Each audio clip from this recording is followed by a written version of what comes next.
अपना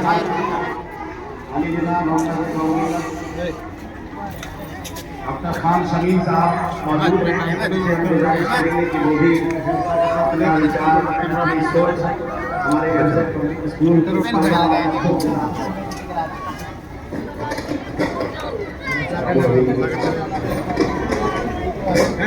देख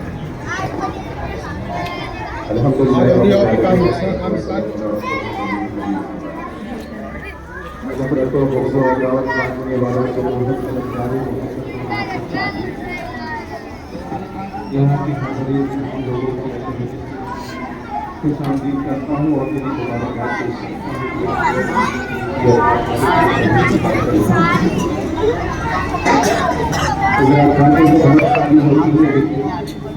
वक्त को मद्देनजर रखते हुए कि आज हम लोग जो यहाँ इकट्ठा हुए हैं इस मकसद के तहत, मेरे ख्याल से अगर हालात को मद्देनजर रख के देखा जाए तो मकसद बहुत है।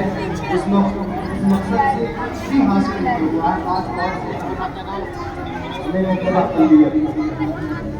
हमारा मुल्क आज़ाद हो गया, जमहूरियत का क़याम हो गया, सारी चीज़ें हो गई, क़वानीन बन गए, लेकिन उनके अनासर में उन क़वानीन को पुष्ट डाल करके अपनी मर्जी से उनको इस्तेमाल किया, जबकि होना यही चाहिए था कि हर इंसान को जो क़वानीन के रूह से मिले हैं उनको दिया जाता है। और उसी समय में ये भी आता है कि हमें तालीम से दूर कर दिया जाए। ज़रूरत इस बात की है कि हम अपनी औलाद को तालीम कैसे दिलाएं, इन बच्चों को दिलाने के लिए हम कौन सा तरीका अख्तियार करें, क्योंकि जो सालमियत है, हमारे बच्चे अगर तालीम याफ्ता नहीं होंगे तो मुल्क की सालमियत बरकरार नहीं होगी, मुल्क सलामत नहीं रहेगा। जैसा कि आप तमाम लोग देख रहे हैं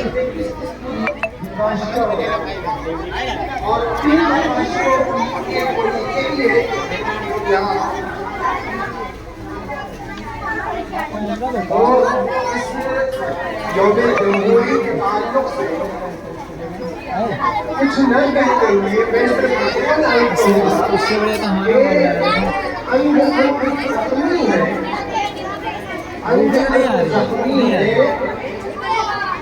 आया यौम जमहूरी क्या खुशी बनाए, जब हर तरह से हम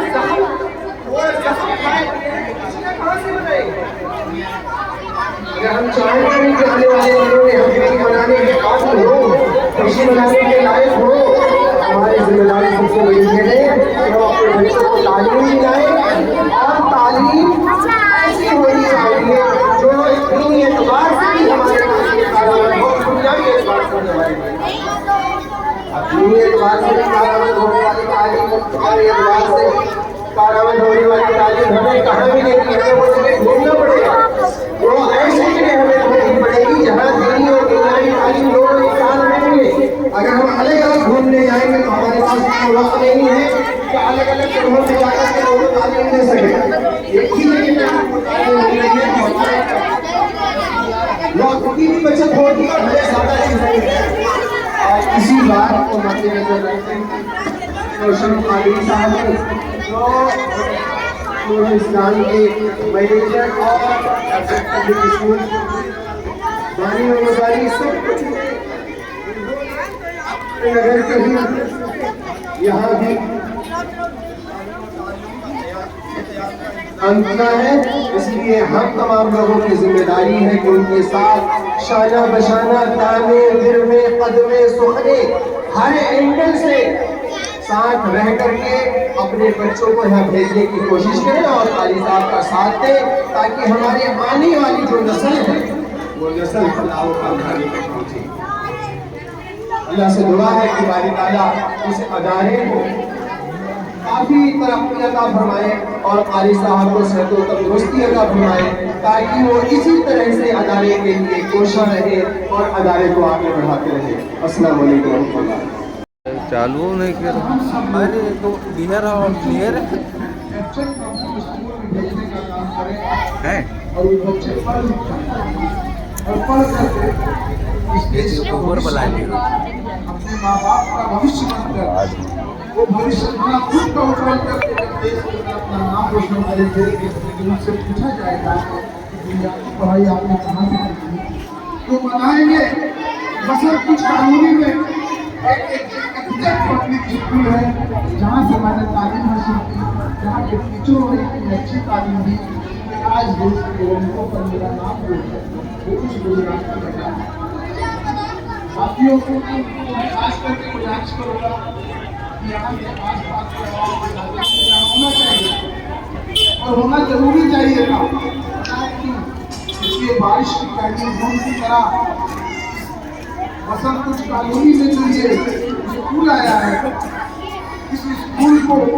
इस तरह से पढ़ाओ कि जैसे बारिश की पहली बूंद जमीन पे आती है उसके बाद फिर बूंद आती है फिर बूंद आती है गोया कि इतनी बारिश होती है इससे नाम आ जाता है। मेरी तमन्ना है सिर्फ पब्लिक स्कूल के अंदर इतना बड़ा स्कूल हो जाए इसके अंदर छत हो जाए तो देखे बच्चों को बड़ा सैलाब है, बड़ा उतना है, इतनी बड़ी तादाद में बच्चे पढ़े और काफी हाजिर करें क्योंकि ये ऐसी बुनियादी तालीम है जो दीन और दुनिया दोनों यहाँ पर दीनी तालीम भी मिल रही है और दुनियावी भी तालीम मिल रही है। आज मेरा सबसे ज्यादा जो जोर है इस बात पर है कि हम लोग गरीब बस्ती से उजाड़ यहाँ बचे गए एक गरीब बस्ती से जहाँ पर एक बेहतरीन स्कूल था उसे कुछ लोगों की वजह से उसे हटा दिया गया और हम लोग यहाँ आ गए उन तकलीफों से गुजर कर जो तकलीफों को हम लोग याद करते हैं तो हमारी रूह कांपती है। तो आज उन लोगों से निकल करके यहाँ से वहाँ तक सभी खुली किताब में लोगों को होना चाहिए था। अगर नहीं है तो मैं समझता हूँ कि हमारी नहीं करती है हम लोग निकल रहा है हमारे बच्चों की भविष्य की बात होती है, हमारे बच्चों की उन्नति की बात होती है। हमारे बच्चे यहाँ पढ़ेंगे यहाँ से तरक्की करके जाएंगे ये कम से कम तहजीबदार होंगे, अपने माँ बाप का एहतराम करना सीखेंगे, अपने उस्ताद का एहतराम करना सीखेंगे, अपने रिश्तेदार और दोस्तों का एहतराम करना सीखेंगे। यहाँ तक कि उनके अंदर एक ऐसी सलाहियत आ जाएगी, एक ऐसी समझ आ जाएगी, एक बेहतरीन तरीके से जीवन सीख जाएंगे, बेहतरीन इंसान बनेंगे और कौन अपने बच्चों को बेहतरीन इंसान नहीं बनाना, कौन अपने बच्चे का भविष्य उज्ज्वल करना नहीं चाहता। हर आदमी इस उम्मीद से अपने बच्चों को पाल रहा है ये बच्चा माली बहुत बड़ा होगा, ये हमारे बुढ़ापे का सहारा बनेगा। तो कैसे सहारा बनेगा आप बताइए, कैसे सहारा बनेगा अगर वो पढ़ा लिखा नहीं है तो मानव निसर्ग अगर वो पढ़ा लिखा नहीं है तो समझ लो वो आंखों से नाबीना है क्योंकि उसे दीन की तालीमियत के बारे में कुछ पता ही नहीं है। मानव वो आंखों से झंडा फहराओ झंडा।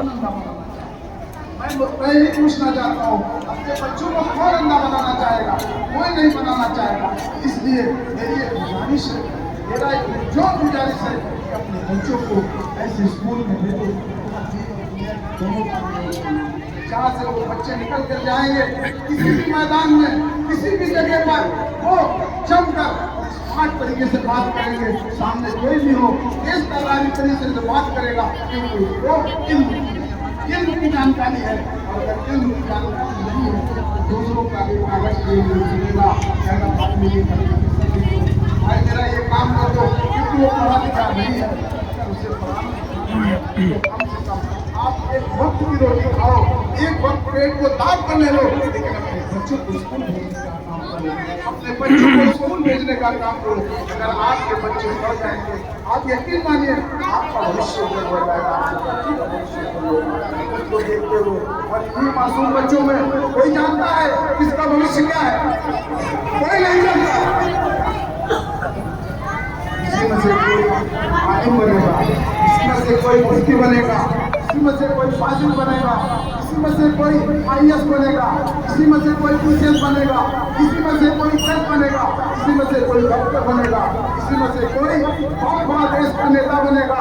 आप बताओ किसके अंदर क्या है, कोई जान रहा है? लेकिन हम अगर अपने बच्चों को इसको नहीं भेजते तो उनके अंदर जो चीज जो ऊर्जा उनको जो बच रही है उसे दबाने का काम कर रहे हैं, वो या कि अपने बच्चों का भविष्य खराब करने का काम कर रहे हैं। इसलिए मैं आप लोगों से बार बार गुजारिश करूंगा, आज इस गणतंत्र दिवस पर ये संकल्प करें, ये वादा करें कि हम अपने बच्चों को पढ़ाएंगे जरूर, अपने बच्चों को स्कूल जरूर भेजेंगे, ताकि हमारे बच्चों का भविष्य बने। ये देश का भविष्य है, हम इन्हें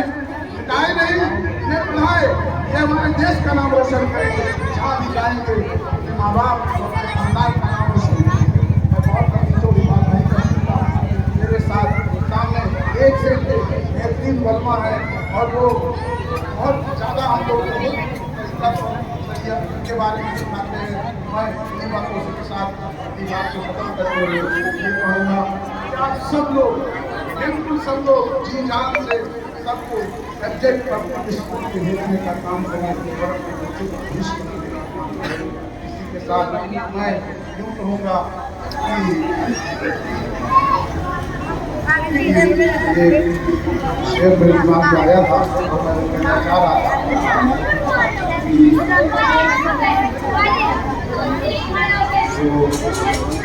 कि वो जो हम ले नहीं सकते, हम पहले बड़े हैं आपको ले नहीं सकते, वो जब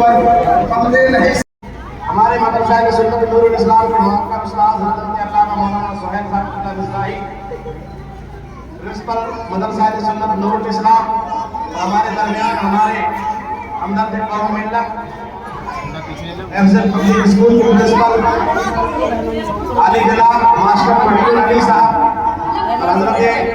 अल्लामा हाफिज़ मुफ्ती अब्दुल आलम नदवी साहब, मौलाना हसनैन साहब, हाफिज़ मुफ्ती साहब, हाफिज़ गुलाम हुसैन नदवी साहब, मौलाना अली अकबर साहब, हमारे शफीक फौजी साहब, मुशीर वली अली मुजाहिद साहब और तमाम लोग यहाँ हाजिर हैं। सारे मुशीर वली साहब आइए झंडा फहराते हैं देंगे सारे जाए का अच्छा कराना मदरसे की मौलाना आप भी साथ हैं।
नूरुल इस्लाम के मौका उस्ताद हज़रत अल्लामा मौलाना सुहैल साहब अल मिसराही, प्रिंसिपल मदरसा सुन्नत नूरुल इस्लाम, और हमारे दरमियान हमारे हमदर्द कौम मिल्लत एफजल पब्लिक स्कूल के प्रिंसिपल आली जनाब मास्टर मोइनुल अली साहब और हजरत अल्लामा हाफिज वकारी अफरोज आलम राजवी साहब, मौलाना हसन रजा साहब हाफिज वकारी इरफान रजा साहब, हाफिज गुलाम मुरसलीन रजवी साहब, मौलाना अली अख्तर साहब, हमारे शफीक कवरची साहब, मुशीद भाई,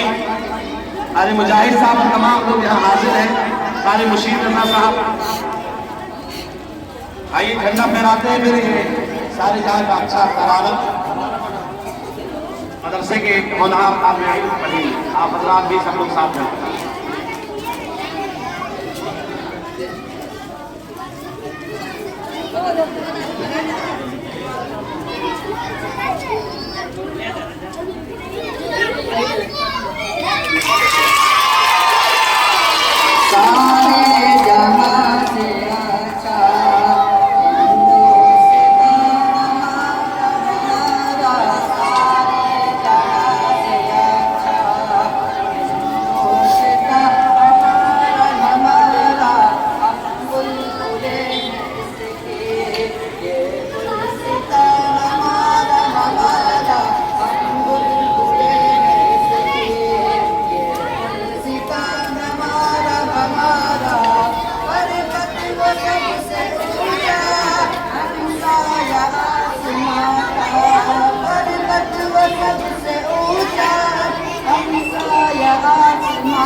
अभी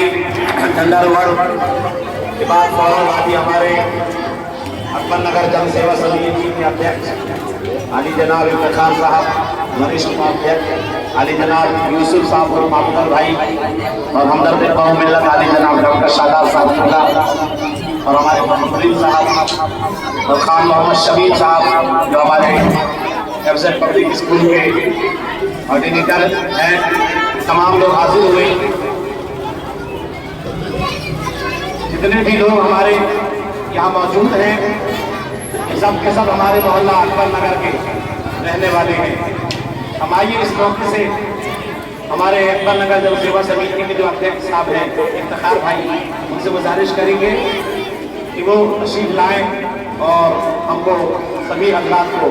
अपने पास से वाज़ो नसीहत करें।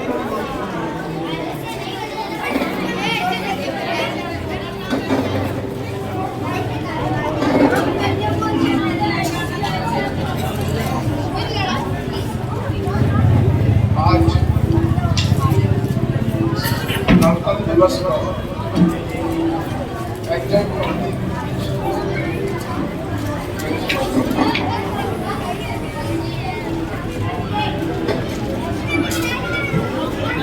इसके संरक्षक आदि जनाब राष्ट्रीय कानून साहब बहुत तहे दिल से उन्होंने गाँव के मासूम बच्चों को पढ़ाने में जो सख्त और मेहनत की है, शायद मैं अल्फाज नहीं बता पा रहा हूँ, मैं किन अल्फाजों लेकिन उनकी कुर्बानियों का और उनकी मेहनत का मैं समझता हूँ कि हम लोग इतना नहीं दे पा रहे हैं, लेकिन इतना एक तरह से नहीं जाएगा अगर हम सब लोग अपने बच्चों को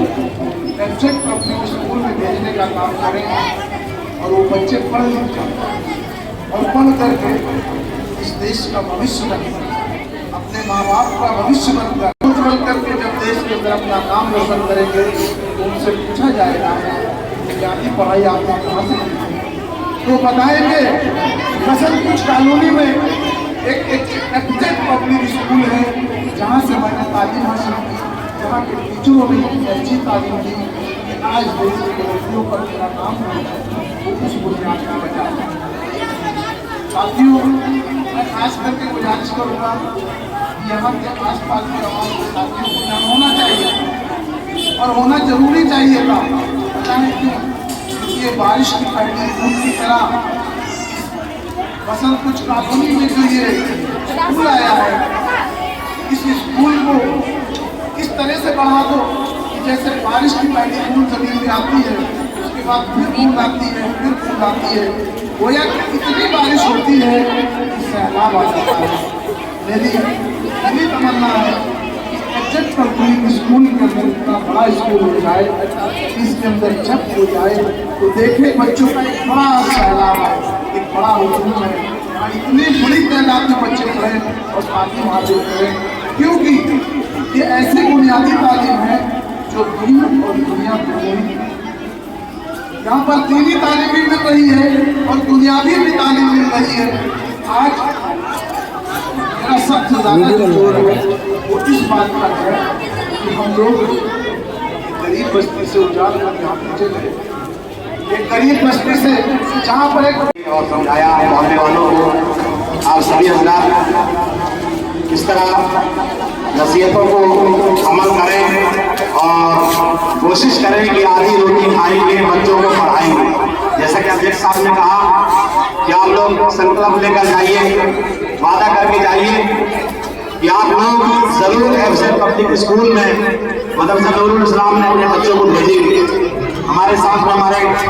हमदर्द कौमी जनाब डॉक्टर शादाब साहब जिंदा है, जिनके इलाज से पूरा अकबर नगर से यहाँ वसीला पा रहा है, उनसे गुजारिश करूँगा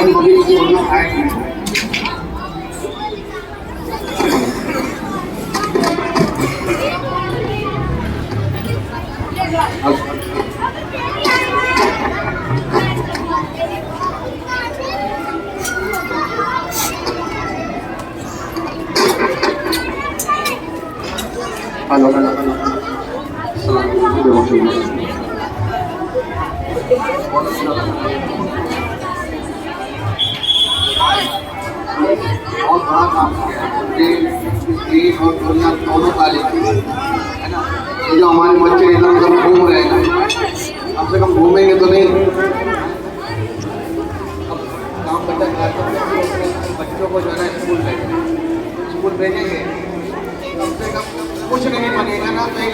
साथ तो बन ही जाएगा ना। इसलिए इससे बेहतर एक अच्छा इंसान बन गया कि आगे चल के जो है जो पूरा पाप हो रहा है उससे तो महफूज रहेगा। यहाँ पे जो यहाँ दीन भी मिलेगा, दुनिया भी मिलेगा और आखिरत भी सब अच्छाई की आ रहे हैं। बेहतर होगा प्रैक्टिस और करते पड़ेगा।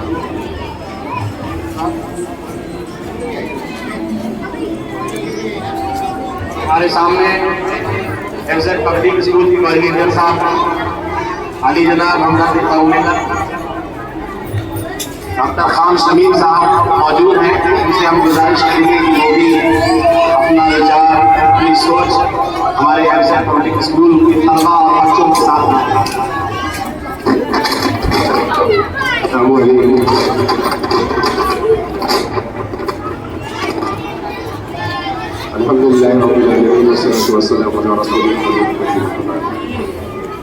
नफरत और बुग़्ज़ और बांटने वालों से मोहब्बत चाहिए। यहाँ के हाज़रीन तमाम लोगों का मैं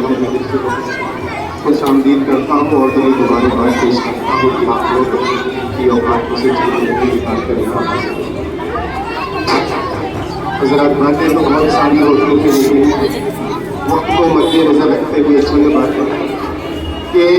आज हम लोग जो यहाँ इकट्ठा हुए हैं जिस मकसद के तहत, मेरे ख्याल से अगर हालात को मद्देनज़र रख के देखा जाए तो मकसद और है। उस मकसद से कुछ भी हासिल नहीं हुआ। खास तौर से हमें मतलब हमारा मुल्क आज़ाद हो गया, जमहूरियत का क़याम हो गया, सारी चीज़ें हो गई, क़वानीन बन गए, लेकिन मुल्क के कुछ अनासर ने उन क़वानीन को असर पुष्ट डाल करके अपनी मर्जी से उनको इस्तेमाल किया। जबकि होना तो ये चाहिए था कि हर इंसान को जो हुकूक क़वानीन के रूह से मिले हैं उनको दिया जाता है, अला ऐसा नहीं है। और उसी सूरत में ये भी आता है कि हमें तालीम से दूर कर दिया जाए। ज़रूरत इस बात की है कि हम अपनी औलाद को तालीम कैसे दिलाएं, कि बच्चों को दिलाने के लिए हम कौन सा तरीका अख्तियार करें, क्योंकि मुल्क की जो सालमियत है, हमारे बच्चे अगर तालीम याफ्ता नहीं होंगे तो मुल्क की सालमियत बरकरार नहीं होगी, मुल्क सलामत नहीं रहेगा। जैसा कि आप तमाम लोग देख रहे हैं कि मुल्क में किस किस्म की बदमाशियाँ हो रही हैं, और उन्हीं बदमाशियों की एक वजह ये भी है कि तो इस यौम जमहूरी के ताल्लुक से कुछ न कहते हुए मैं सिर्फ दो लाइन कहूँगा कि अंग अंग जख्मी है, अंग अंग जख्मी है। आया यौम जमहूरी क्या खुशी मनाए हम, अंग अंग जख्मी है, क्या आलम है। जब हर तरह से हम जख्म और जख्म खाए हुए हैं तो खुशियाँ कहाँ से मनाएंगे। अगर हम चाहते हैं कि आने वाले दिनों में हम खुशी मनाने के काबिल हो, खुशी मनाने के लायक हो, तो हमारी जिम्मेदारी सबसे बड़ी यह है कि हम अपने बच्चों को तालीम दिलाएं, और तालीम ऐसी होनी चाहिए जो दीनी एतबार से भी हमारे लिए कारआमद हो, दुनियावी एतबार से भी हमारे लिए कारआमद। अब दीनी एतबार से भी कारआमद होने वाली तालीम और दुनियावी एतबार से भी कारआमद होने वाली तालीम हमें कहाँ मिलेगी। हमें वो जगह ढूंढना पड़ेगा, वो ऐसी जगह हमें ढूंढनी पड़ेगी जहाँ दीनी और दुनियावी तालीम दोनों एक साथ में मिले। अगर हम अलग अलग ढूंढने जाएंगे तो हमारे पास इतना वक्त नहीं।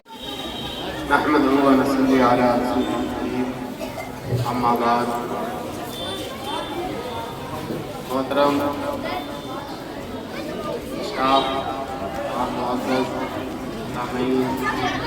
अस्सलाम वालेकुम वरहमतुल्लाहि वबरकातुहू।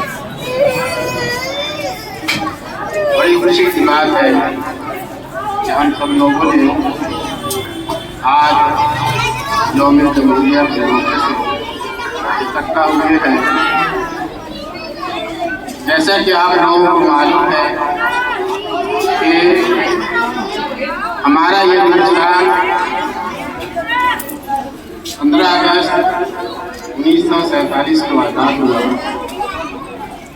और हम गुलामी की जिंदगी से बाहर आए, लेकिन हमें आज़ादी तो मिल गई, लेकिन हमारे पास कोई दस्तूर नहीं था। इस दस्तूर के तहत हम अपने हिंदुस्तान में रह सके, लिहाजा उस वक्त के नेतागण ने भीमराव अम्बेडकर के नेतृत्व में अनुसार 7 लोगों को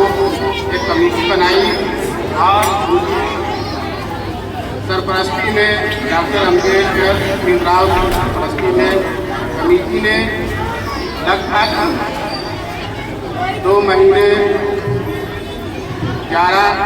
2 साल 11 महीने में हमारा दस्तूर असासी हिंदुस्तान का दस्तूर बनकर तैयार हुआ और इसे 26 जनवरी 1950 को लागू कर दिया और आज तक हम इसी दस्तूर के साए में हैं और इसी दस्तूर के मुताबिक हमारा इंसाफ होता है। और जो अंग्रेज़ों का दस्तूर था वो 1950 में ख़त्म कर दिया गया और हमारा अपना कानून, हमारा अपना दस्तूर आज तक लागू है। उसी दस्तूर की वजह से हमें आज इंसाफ मिलता है और यहाँ हिंदुस्तान में लगभग हर तरह के मजहब के मानने वाले लोग हैं। लिहाजा सारे मज़ाहिब को ध्यान में रखते हुए हमारा दस्तूर बनाया गया है। लिहाजा हर मजहब वालों को उसका हुकूक बराबर तौर से दिया गया है। अब हम इन्हीं जुमलों के साथ बात को खत्म करते हैं और ये दुआ करते हैं कि हमारा ये हिंदुस्तान इसी तरीके से फलता और फूलता है और तमाम मज़ाहिब को उसके हक कानून के साए में मिलता रहे। वाक़ई